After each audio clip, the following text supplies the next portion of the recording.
लगता है फिर आपको दुश्मन दिखाई देगा, क्योंकि काल प्रवेश कर जाएगा। जब आपका नाम खंड हो जाएगा, ये पहली पहचान होगी, आपकी रुचि नहीं बनेगी इस दास में। उसका तरीका यही है कि फिर आपको ज्ञान है भगवान का तो फिर आइए, और किसी भी कारण से आपका नाम खंडित है, उपदेश दोबारा मालिक के चरणों में विनती कीजिए और उपदेश पुनर्प्राप्त कर लीजिए, फिर आपका फिर कनेक्शन जोड़ देगा। बहुत दयालु है प्रभु। गुरु भक्ता मम आत्म सोई, वाके हृदय रहूं समोई। 68 तीर्थ भ्रम भ्रम आवे, सो फल गुरु के चरणा पावे। 68 तीर्थों में भ्रम भटक कर आवे, इससे अच्छा एक ही गुरु के चरणों में आने से आपको वो सभी लाभ,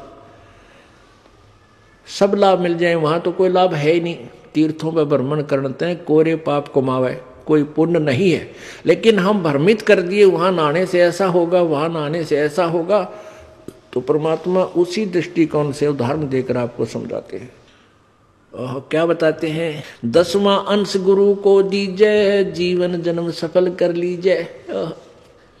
10वां अंश अपनी कमाई का, नेक कमाई का 10वां अंश दान में लगावा, गुरु जी को देवे, जीवन जन्म सफल कर लीजिए। 10वां अंश गुरु को दीजिए, जीवन जन्म सफल कर लीजिए। गुरु बिन होम यज्ञ नहीं कीजिए, गुरु की आज्ञा माए रहीजे।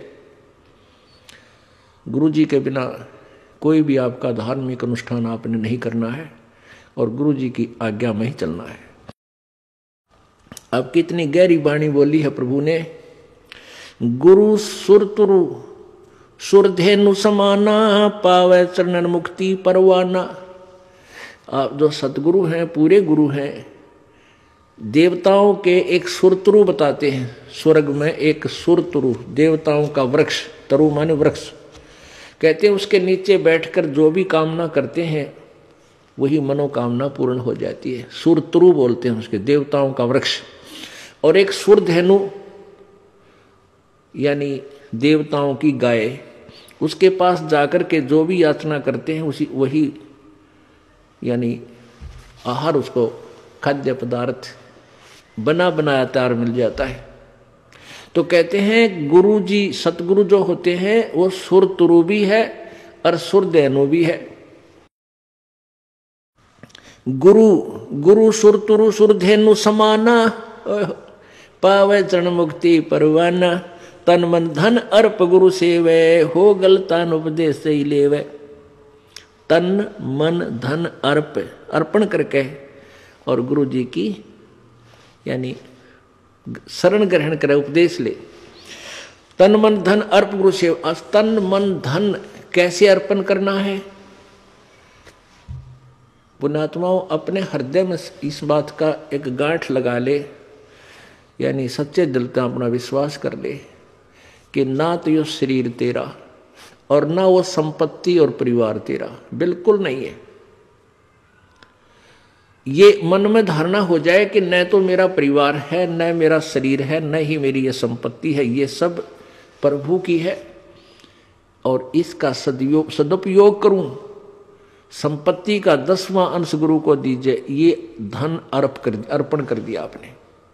और अपने बच्चों को, परिवार को भी मालिक के चरणों में लगा दे, ताकि उनका भगवान रखवाला हो जाए और आप भी समर्पण रहे प्रभु में। तन मन धन अर्प गुरु सेवे, हो गलतान उपदेश ही लेवे। सतगुरु की गति हृदय धारे, और सकल बकवाद निवारे। गुरु जी ने जो मार्गदर्शन कर दिया, केवल वही साधना, उसी नियम में रहे, बाकी सब बकवादों को छोड़ दे। गुरु के सम्मुख वचन ना कहे, सो ससरेनी गैणी सुख ले। गुरु के सामने अपनी नहीं चलावे तगड़मबाजी, क्योंकि आपको वो ज्ञान नहीं हो सकता जो इस दास पर कृपा मालिक ने कर रखी है। और इस दास की आज्ञा और जो भी फाइनल फैसला करे वो फाइनल हो आपके लिए। आपका पुराना ज्ञान चाहे कितना आपने अच्छा लगता है उसको रिजेक्ट कर दे, छोड़ दे। जिन बातों से गुरु दुख पावे, उन बातों को दूर भगावे।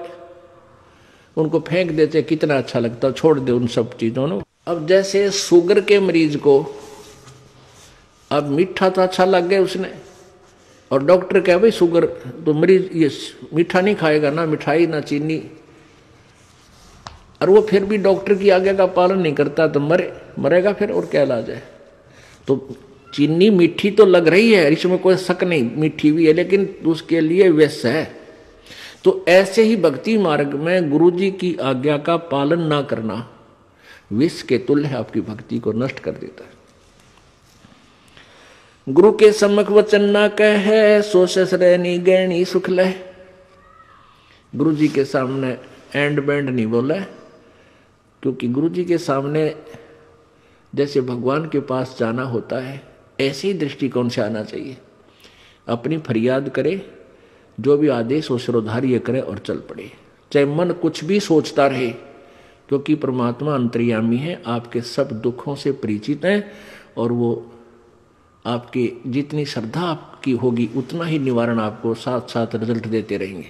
तो आपने समर्पण और श्रद्धा बढ़ानी है, उसके बढ़ाने के लिए आपको यहाँ बुलाया जाता है, भक्ति कराई जाती है, दान पुण्य करवाया जाता है, सेवा करवाई जाती है, ताकि आपकी श्रद्धा जितनी बढ़ेगी उतना ही प्रभु आपके संकटों का निवारण समांतर करता रहेगा।